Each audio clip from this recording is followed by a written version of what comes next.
ఉన్నప్పుడు పార్టీ సమావేశాలు ఏ విధంగా పెడతారు, అలాంటప్పుడు టీడీపీ సమావేశాలు పెట్టుకుంటున్నప్పుడు మాకు కూడా అక్కడ సమావేశాలు పెట్టుకునే విధంగా కూడా అవకాశం ఉంది, లేదు అంటే అక్కడ తెలుగుదేశం పార్టీ సమావేశాలు పెట్టకుండా అడ్డుకోవాలని చెప్పి కూడా విజయసాయిరెడ్డి దాఖలో పేర్కొన్నారు. అయితే ప్రస్తుతం మనం చూస్తున్నాం సరిగ్గా ప్రజావేదిక ఉండవల్లి ప్రజావేదికలోని ఈరోజు తెలుగుదేశం పార్టీ కూడా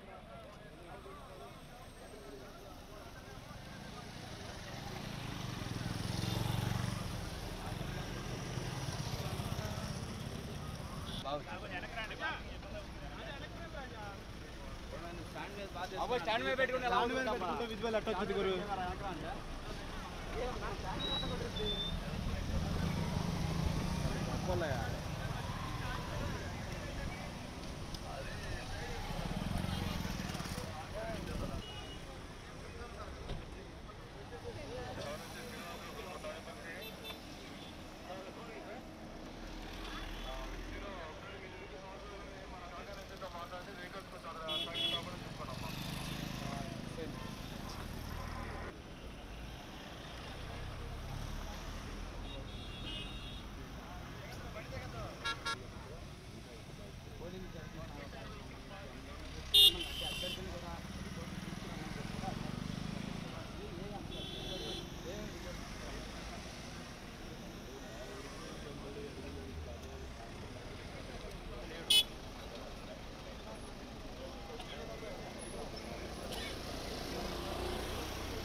రాబోయేది ఒక సునామీ. 1994లో వచ్చిన సునామీలో కాంగ్రెస్ మట్టి కొట్టుకుపోయింది ఈ రాష్ట్రంలో. 224 సీట్లతో ఆ రోజున అధికారంలోకి వచ్చాం. ఇవాళ ఢిల్లీలో మోడీ పతనం తథ్యం, ఆంధ్రప్రదేశ్లో చంద్రబాబు గారి విజయం తథ్యం. ఇవాళ ఎన్ని అక్రమాలు ఎన్ని కుట్రలు చేసినా ఇవాళ ఫలితాలు వారికి ఏమాత్రం అనుకూలంగా లేవు. ఇవాళ కష్టాల్లో ఉన్న ఆంధ్రప్రదేశ్ను ఆదుకోవడం కోసం చంద్రబాబు గారే దిక్కని ప్రజలు భావించారు. ఈ సునామీలో విజయం సాధించబోతున్నాం. మేము ఒకటే చెబుతున్నాం, ఎలక్షన్ కమిషన్ నిష్పక్షపాతంగా లేదు లేదు లేదు, వారు ఏకపక్షంగా వ్యవహరిస్తున్నారు. ఇవాళ సిఎస్ తెలంగాణ సిఎస్ అక్కడ అటెండ్ అయ్యి రివ్యూలు చేస్తూ ఉంటే ఆంధ్రప్రదేశ్ సిఎస్ ఎందుకు రావటం లేదు? ఇవాళ ఎందుకు నియమించారు? ఒక కేసులో దోషిగా ఉన్న సిఎస్ని ఏ విధంగా ఏకపక్షంగా మీరు నిర్ణయించారు? ఇవన్నీ మీ కుట్రలో భాగం కాదా? ఇవాళ 2000 కోట్ల రూపాయలు పాపం కేసీఆర్ గారు మోడీ గారి సహకారంతో జగన్మోహన్ రెడ్డి గారికి పంపించారు ఆంధ్రప్రదేశ్లో చంద్రబాబు గారిని ఓడించడం కోసం. 2000 కోట్లు సముద్రంలో పోసిన పన్నీరే, డిపాజిట్లు కూడా రావు చాలా చోట్ల. మీరే చూస్తారు 23వ తారీఖు వచ్చే ఒక ఫలితాలు చూసిన తర్వాత దిమ్మ తిరగటం, జగన్మోహన్ రెడ్డి గారు రాజమండ్రి సెంట్రల్ జైలుకి రావడం రెండు కూడా ఖాయమని తెలియజేస్తా ఉన్నారు. పిలిచారు, నేను రాలేను అని చెప్పి అసక్తి చెప్పారు. ఎస్,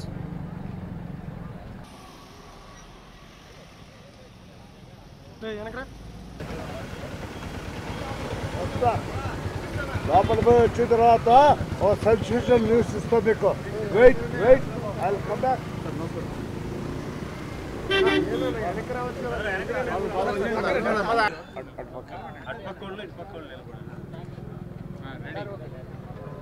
వైఎస్ఆర్సీపీ నాయకులు పగటి కళ్ళగంటా ఉన్నారు.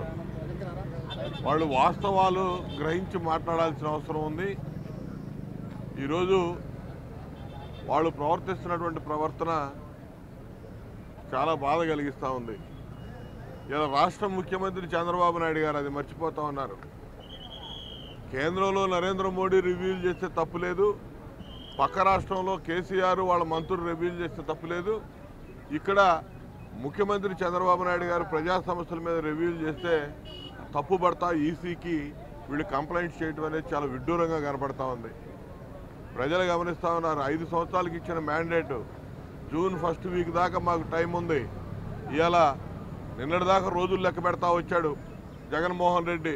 10 రోజుల్లో ముఖ్యమంత్రి, 9 రోజుల్లో ముఖ్యమంత్రి, 8 రోజుల్లో ముఖ్యమంత్రి అని. ఎన్నికలు అయిపోయినాయి, ఒక ప్రెస్ మీట్ పెట్టాడు. మళ్ళీ మధ్యలో ఒకసారి గవర్నర్ కలిసి వచ్చి మళ్ళీ ఇంతవరకు కనపడలా. ఆ విజయసాయిరెడ్డి ఏటుతో మాట్లాడిస్తూ ఉన్నాడు ప్రతి దానికి. ఈ లేఖలు రాయటం, మాట్లాడటం ఇతనికి వీళ్ళకి అలవాటు అయిపోయింది. వాళ్ళు మాట్లాడిన ప్రతిదానికి స్పందించడం ఈసీకి అలవాటు అయిపోయింది. ఇది చాలా విడ్డూరంగా ఉంది. ఎలక్షన్ కమిషన్ ఇప్పటికైనా ఆలోచన చేయాలి. కేంద్ర ఎన్నికల కమిషన్ ఏ విధంగా వ్యవహరిస్తూ ఉందో వాళ్ళు చెప్పినట్టు ఇక్కడ రాష్ట్రంలో ఉన్నటువంటి ఎన్నికల కమిషన్ కూడా మరి ప్రతిదానికి కూడా వెంటనే స్పందించటం. విజయసాయిరెడ్డి లేఖ రాస్తే ఎలక్షన్ కమిషన్ స్పందించటం ఇవాళ హక్కు. ఇవాళ మనకున్నటువంటి హక్కు ముఖ్యమంత్రిగా, ఇవాళ ఒక ప్రజానాయకుడిగా, ప్రజలు ఎన్నిక చేసుకున్నటువంటి ముఖ్యమంత్రిగా ఇవాళ వేసవి ఎద్దడుంది. అనేక ఇబ్బందులు పడతా ఉన్నారు ప్రజలు. ఇంకా అనేక సమస్యలు ఉన్నాయి. నెల రోజుల పైన రిజల్ట్ రావడానికి టైం ఉంది. ఇవాళ ముఖ్యమంత్రి సమీక్షిస్తే తప్పేంటి? ఇవాళ మేమందరం ఎమ్మెల్యేలుగా, మంత్రులుగా ఉన్నాం. మమ్మల్ని పిలిచి సమీక్ష చేస్తే తప్పేంటి? ఖచ్చితంగా సమీక్ష చేయడంలో ఎటువంటి తప్పు లేదు.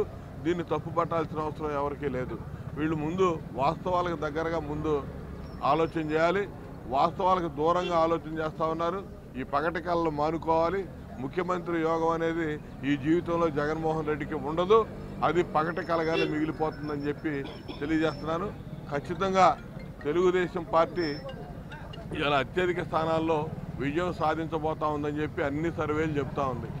కానీ కేంద్ర ప్రభుత్వానికి సంబంధించినటువంటి నరేంద్ర మోడీ మాత్రం కేంద్ర స్థాయిలో మరి ఇక్కడ తెలుగుదేశం ఓడిపోతుందని చూపించుకోవడం కోసం నకిలీ సర్వేలు ఇవాళ సోషల్ మీడియాలో హల్చల్ చేపిస్తూ ఉన్నారు.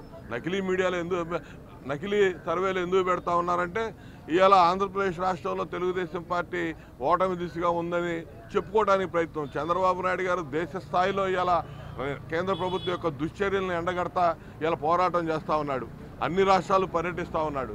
అటువంటి పరిస్థితుల్లో మమ్మల్ని ఏదో మోరల్గా వీక్ చేయాలని చెప్పే ప్రయత్నం ఇవాళ కేంద్రంలో కోట్లాది రూపాయల 100 కోట్లు ఖర్చు పెట్టి నకిలీ సర్వేల్ని విడుదల చేసి ఇవాళ ఏదో ప్రజలకు చూపించాలని ప్రయత్నం చేస్తూ ఉన్నారు. కానీ 100కి 100%, 100కి 1000% తెలుగుదేశం పార్టీ ఈ రాష్ట్రంలో మళ్ళా అధికారానికి రాబోతా ఉంది. ముఖ్యమంత్రిగా చంద్రబాబు నాయుడు గారు మళ్ళా మే నెల చివరిలో మహానాడు ఆ మధ్యలో మళ్ళా ప్రమాణ స్వీకారం కూడా చేయబోతా ఉన్నాడు. అది గుర్తుపెట్టుకోవాలి. ఆ తర్వాత ఎటు వెళ్ళిపోతారో కూడా తెలియదు.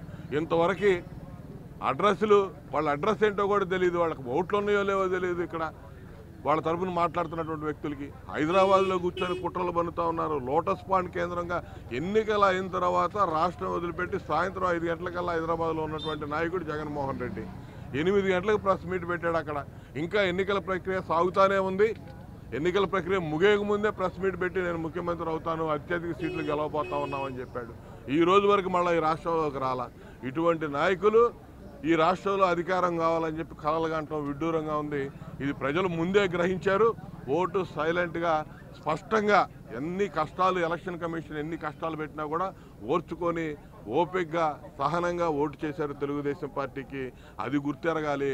అంతేగాని ఇవాళ ప్రజలకు ఉన్నటువంటి ఇబ్బందులు మేము పరిష్కరించే విధానంలో చర్చించుకోవడం తప్పు కాదు.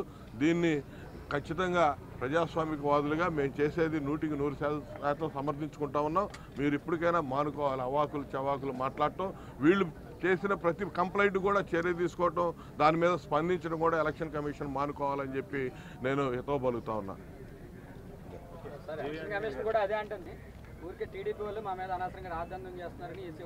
ఇప్పుడు వాళ్ళు ఇచ్చిన కంప్లైంట్ మీద ప్రతి దానికి కూడా చర్యలు తీసుకున్నారు. కలెక్టర్లు మార్చారు, ఎస్పీలు మార్చారు, రకరకాల ఇంటెలిజెన్స్ ఏడీజీని మార్చారు.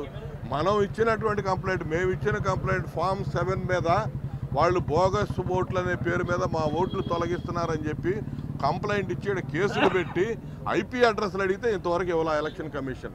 అక్కడే అర్థమవుతా ఉంది ఎలక్షన్ కమిషన్ ఐపీ అడ్రస్లు ఇవ్వలేమని చెప్పి రిప్లై ఇచ్చినటువంటి పరిస్థితి. అక్కడే ఏకపక్షంగా వ్యవహరిస్తుంది, వాళ్ళకి సపోర్ట్గా వ్యవహరిస్తుంది అనే దానికి నిదర్శనంగా అది కనపడతా ఉంది. ఎలక్షన్ కమిషన్ స్పష్టంగా ఏకపక్షంగా తెలుగుదేశం పార్టీకి వ్యతిరేకంగా పనిచేస్తూ ఉంది. ఏర్పడి 37 సంవత్సరాలు అవుతా ఉంది.